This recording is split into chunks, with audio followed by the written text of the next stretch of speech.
Ouais, donc aujourd'hui je suis un petit peu perplexe, hein. Je vais pas vous mentir, parce que je viens de recevoir le texte et le choix du jeu de AM, et c'est un petit peu comme s'il y avait eu un problème au moment de la distribution des sujets, hein. C'est-à-dire que là je me retrouve avec une épreuve de chinois mandarin, alors que je fais espagnol LV2. Ciel, cielo...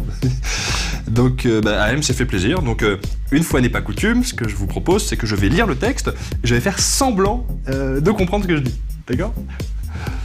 Et c'est parti. Aujourd'hui, nous allons voir un bug sur un jeu que peu de gens connaissent. Et pour cause, il n'est sorti qu'au Japon en 1986. Il s'agit du jeu d'arcade The Return of Ishtar de Namco. Ceux qui ont révisé leur classique avec Retro and Magic s'en souviennent peut-être.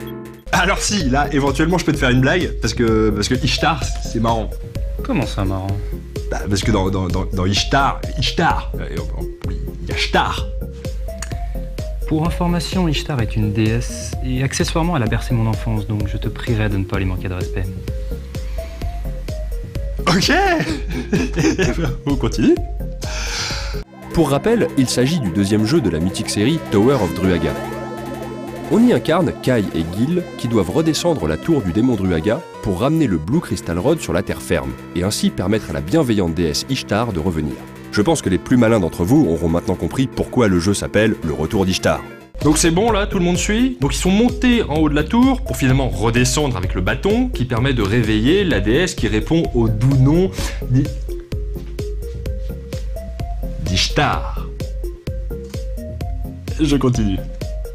Au niveau du gameplay, c'est un peu unique, puisqu'on peut jouer seul ou à deux avec un seul crédit. On peut gagner des niveaux, obtenir de nouvelles magies, et continuer son aventure plus tard grâce à un système de mots de passe.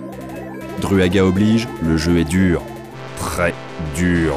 Et en particulier le tout dernier étage. On pourrait croire que la clé au centre de la pièce permet d'ouvrir la porte dans le dos d'Ishtar, et ainsi terminer le jeu. Mais non, ce serait trop facile. Pour obtenir la vraie clé, il faut d'abord tuer les 8 chevaliers bleus. Oui, ceux qui ont 2490 HP et qui sont insensibles à la magie de Kai. Et comme si ça ne suffisait pas, des magiciens et des ennemis rampants sont là pour pimenter le tout. Vous l'aurez compris, cette salle est véritablement infâme. À moins d'utiliser un bug, bien sûr. Si vous avez récupéré le contenu du coffre dans le Secret Corridor à l'étage 80, Kai possède une magie du nom de Duo Dimension. Cette dernière ne paraît pas bien utile au premier abord, puisqu'elle permet simplement de resetter et de recommencer un étage. Mais d'un point de vue programmation, c'est plus complexe que ça. Le jeu commence par supprimer tous les ennemis de la salle avant de les faire réapparaître dans leur état et position d'origine. Et c'est bien là la faille du système. Pendant un très court laps de temps, sûrement quelques frames, il n'y a plus aucun ennemi dans la salle. Le jeu croit donc que vous avez tué tout le monde et vous donne la clé quand vous réapparaissez. Magique, non? Il ne reste plus qu'à ouvrir la dernière porte et vous pouvez savourer le générique. Félicitations, vous avez fini le jeu.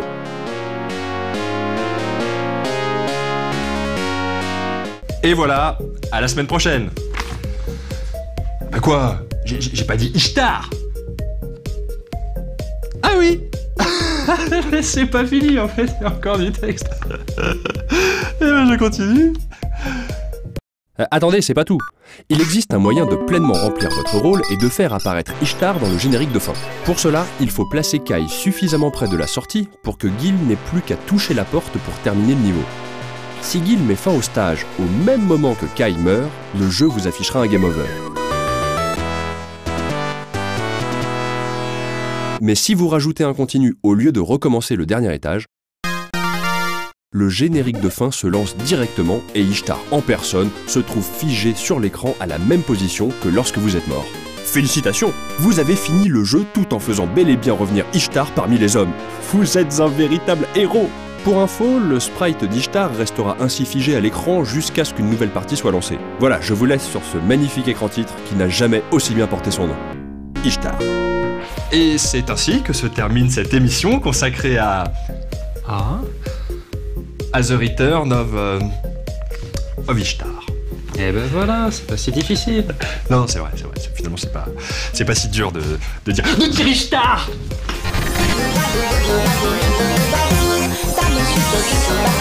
That